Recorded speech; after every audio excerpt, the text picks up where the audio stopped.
everyone, welcome to the explanation. So in this video I'll be talking about next topic in sorting, that is selection sort. Okay, so don't get confused while sorting the elements because they are very easy. So in selection sort, in previous video we discussed about bubble sort, in which we were comparing the adjacent element. Okay, so for example this is the array. Okay, so what we did in bubble sort, we are comparing the adjacent element, this, then this, then this, then this, then this, like that.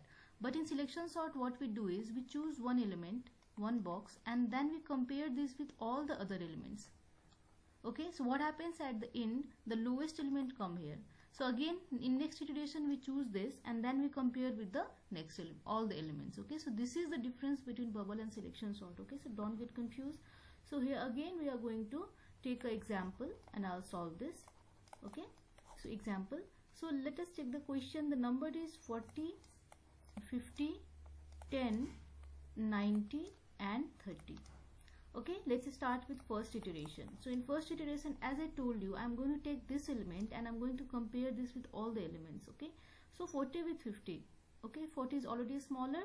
First of all this, so it is already smaller, so no need of swapping. Second, 40 with 10.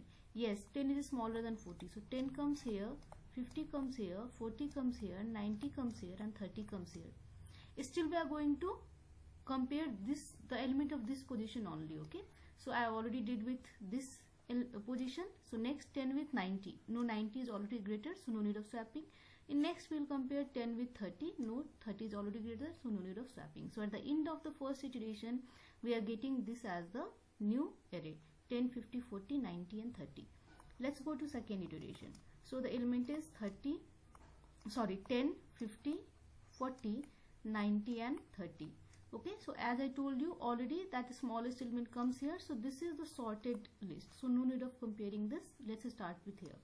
So we are going to compare this element with all the other elements. Okay, 50 with 40. Yes, 40 is smaller, so we'll get 10, 40, 50, 90 and 30. Again we are in same position, so 40 with 90. No, 90 is greater, so no need of swapping. In last we are going to compare 40 with 30. Yes, 30 is smaller, so 10, 30, 50, 90 and 40 goes there. Okay, so this is at the end of the second iteration. So these two are in sorted list now, so no need of comparing them. New we have this. Let's go to third iteration. So we already have 10, 30, 50, 90 and 40. So we already compared this, no need to see this. We'll start from here. Let's compare 50 with 90. So 90 is already greater, no need of swapping. Next 50 with 40. Yes, 40 is smaller, so 10, 30 as it is, 40 comes here, 90 is here and 50 goes there. Okay, that's all for third iteration. Let's go to fourth iteration. So the array is 10, 30, 40, 90 and 50. So these three are already, we have checked for these three, so two are remaining. Let's compare this 90 with 50. Yes, 50 is smaller than 90, so it comes here. So 10, 30, 40, 50 and 90.